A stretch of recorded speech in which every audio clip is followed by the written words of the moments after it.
Maestro, vous avez dit que quand vous avez connu le théâtre, vous ne l'avez jamais abandonné. Donc, quelle émotion vous donne le théâtre? Mais on a jusqu'à quelle heure? D'abord, pour moi, le théâtre, c'est la troupe. On est une troupe qui s'appelle MIA, qui est une troupe internationale, avec même des Napolitains. Des Napolitains, et des Pozzuolesques.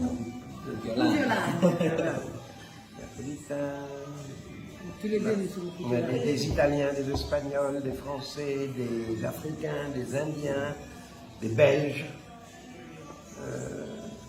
Voilà. Donc il y a déjà cette troupe una tribù qui mi piace et qui me sort de la solitudine dell'écriture. Quand j'écris, je suis absolument seul et j'adore sortir de cette solitude. D'abord. Ensuite, il y a théâtre. Nous sommes sur scène, mais il y a la salle. Et la salle est une entité toujours changeante.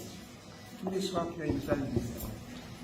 Et tu joues pour des gens qui eux aussi sont vivants, qui te surprennent. Donc il y a aussi ça entre des gens vivants. Au fond, la salle, tous les soirs, nous donne, elle aussi, un spectacle. Ensuite, il y a le texte. Et le théâtre, c'est depuis Sophocle. Le théâtre, il a deux caractéristiques qui ne changent pas depuis Sophocle. La première caractéristique, c'est qu'il est déficitaire. On gagne pas d'argent. On ne finira pas milliardaire. Il est déficitaire. La deuxième particularité, c'est qu'il y en a trois particularités. C'est qu'il est immortel. C'est un genre qui a survécu à tout. On fait même du théâtre pendant la guerre. C'est un genre c'est un genre qui survit absolument à tout. Alors pourquoi est-ce qu'il survit à tout? Parce que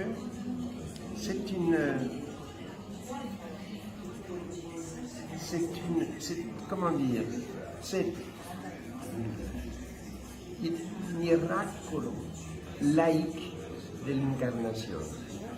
Ça veut dire, tu as un texte qui, tous les soirs, s'incarne en face.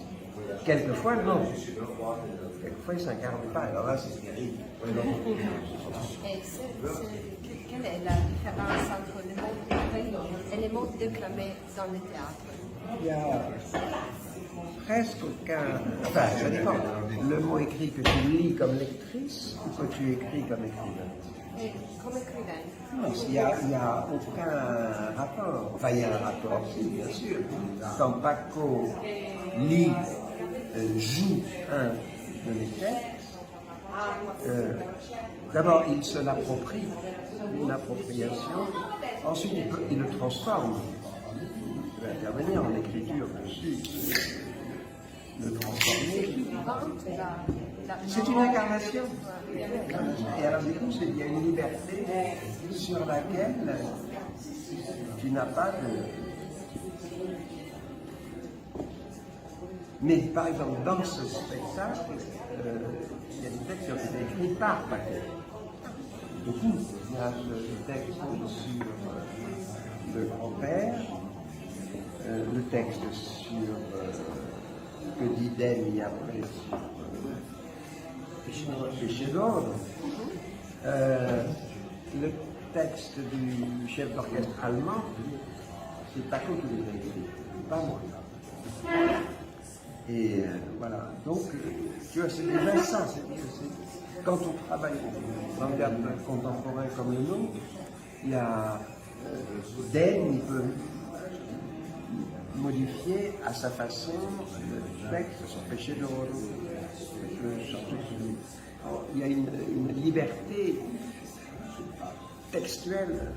Des gens qui réclament la liberté sexuelle absolue. Nous, c'est la liberté textuelle. Dans le texte, vous avez fait dire à Nabokov que le hasard, c'est le personnage principal de toute la littérature. Absolument. mondiale. Pourquoi? Ah, écoute, imagine que les diamants se soient trouvés dans le poisson. Imagine, le mec ouvre son poisson et il trouve les diamants. L'histoire n'a plus aucun intérêt. Ce qui fait le prix de l'histoire, c'est que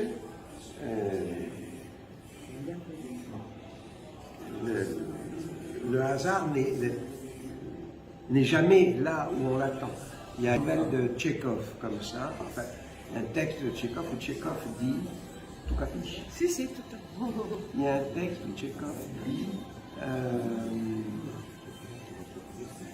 quand je lis une nouvelle, Tchekhov dit, quand je lis une nouvelle, où on me fait entrer dans une maison, s'il y a une carabine, un fusil au-dessus de la cheminée, si ce fusil sert, le texte est mauvais. Ok. Et dans une époque qui est toujours peu verbale et très, très multimédiale, qu'est-ce que nous pouvons faire pour la survivance du monde? Oui, mais ça, c'est une idée à arriver vite. Regarde, ce soir vous étiez au théâtre, tous combien il y avait de personnes au théâtre? Claudio, combien de personnes il y avait ce soir dans ce théâtre? Ah, je pense que c'est plein.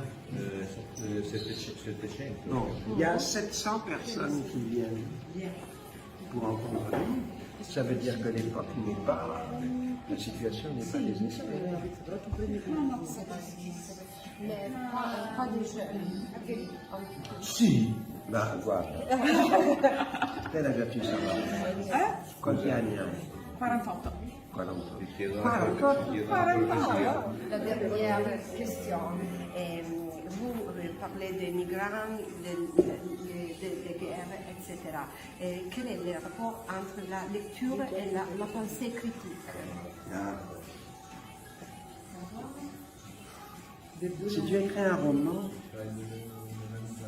dans un roman, pour moi, la pensée critique doit être implicite. Dans une représentation, il y a un contact entre nous. La pensée critique peut être explicite, mais à certains niveaux. Parce que si tu fais rire les gens, voilà, les gens, il ne faut pas confondre le tourisme et l'immigration. C'est très dur pour eux ensuite de dire oui, mais bon, voilà, alors, il faut que ce soit court. Et après, tu les refais rire avec autre chose. Il y a ce mélange. Je déteste faire shame, la honte. Je déteste. Je n'aime pas faire mais pour faire entendre un discours sur l'immigration, évidemment, si je raconte cette histoire avant, les gens sont saisis après. Et j'espère que les idées rentrent dans le cerveau. Un message subliminal. Voilà. C'est pas.